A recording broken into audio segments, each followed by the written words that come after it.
Squatawa, the teller of stories. Gather around the council fire. Listen well, for I am about to tell you the tale of the leaves of autumn. And this story comes from the Oneida people. In a place called Kanastata stood an Oneida village. At the edge of the village was the lodge of the old woman. She was so old that no one even remembered her name. She had grown so old that the people of the village no longer thought her useful. She was left alone to spend her days watching the butterflies. The old woman loved the butterflies and blessed them for making her lonely hours pass more quickly. Only the children of the village had not forgotten the old woman. They came to visit her often, and she would tell them stories of things long forgotten. The children also loved the candy which the old woman made from the maples of the forest. Bye, old woman. Bye. Bye. We'll see ya. When the children had to return to their homes in the village, the old woman felt very much alone. As the time of the harvest moon drew near, the old woman grew sad, for in her heart she knew a secret. Great Spirit, I know that you will call me before the snow moon comes. I am old and useless. I pray that you will call me soon. In time, the butterflies prepared for the long winter sleep. The old woman was sad, for she knew that she would never see her beautiful friends again. The children still came to hear the old woman's stories, but she did not meet them as quickly as before. Her stories were no longer happy tales of summer. Instead, she told them of the terrible winters and the passing of many famous chiefs. The lessons were not wasted on young ears. The children knew that winter was a hard time for the Indians. They worked hard to help the tribe prepare for the time of the freezing moon. But the old woman lived from day to day. She knew that she would have no need to put anything aside for the time of the freezing moon. The children remembered the old woman and brought her food. They knew that soon the winter snows would come and they would have to stay in the village. You think of the old woman even as you must prepare your own storehouses. This is good. But I am old and very poor. I cannot pay you for this food. A story! Yes, old woman, tell us a story. I will tell you of Little Frost Chief, who is sent by the Great Spirit to warn that the time of the freezing moon is near. The Little Frost Chief comes from the north, and each step he takes leaves a tiny frozen crystal.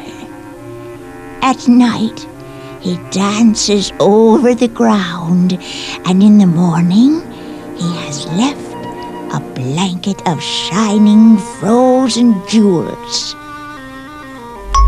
The animals of the forest are wise to the ways of the Little Frost Chief, and know when he dances that it is time for them to seek shelter from the freezing moon. See here, already the beautiful butterflies have made their winter homes and will come no more until the warm sun brings the spring. I shall never see them again. Why will you not see the butterflies? They make you so happy, old woman. They will come back to you in the spring. Soon it will be my time to go to the Great Spirit. I do not know when, but it will be during the time of the freezing moon. I will not see my friends again. No. No, you cannot go away. You must not say that you will leave us. There is a time for this. Everything comes into the world and then must one day leave. There should be no sadness in this. What does she mean by this? The children did not understand why the old woman would soon leave them. They knew that they wanted to do something that would make her happy. I think we should ask the Great Spirit to wake the butterflies so that the old woman can see them once more and be happy. And then they would freeze. How would that bring happiness to her since she loves them so? I think we should ask the little frost chief to help us. The old woman says he is kind. That night each child called on Little Frost Chief to help them make the old woman happy before she went to the Great Spirit. Little Frost Chief heard the children and was troubled. He too wanted to help the old woman, but he did not know what he could do.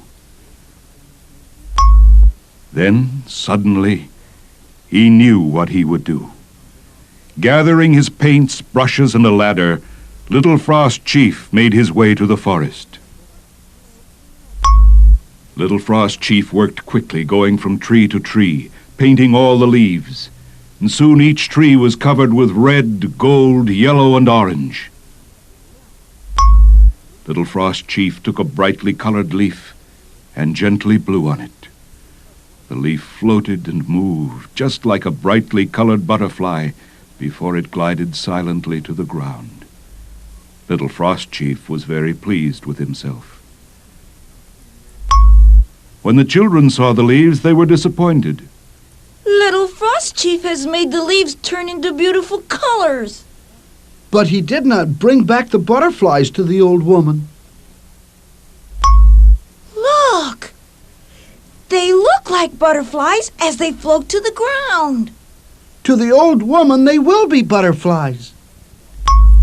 And so the children ran to the old woman's house and hid themselves in the trees. Then they called to her to come out. Hey, old woman! Old woman, come see! Hey, old woman, Come out! Look, Hey. look! Old woman, look! The butterflies have returned. It is true. My friends have returned to cheer me. And so the days passed, and the old woman was happy as she watched the leaves as they fell gracefully to the ground. And then the freezing moon came, and the brightly colored leaves were gone. The old woman, too, was gone to the beautiful world of the Great Spirit. But each year Little Frost Chief comes and paints the leaves to remind us of the gentle old woman who loved butterflies and the little children who wanted to make her happy.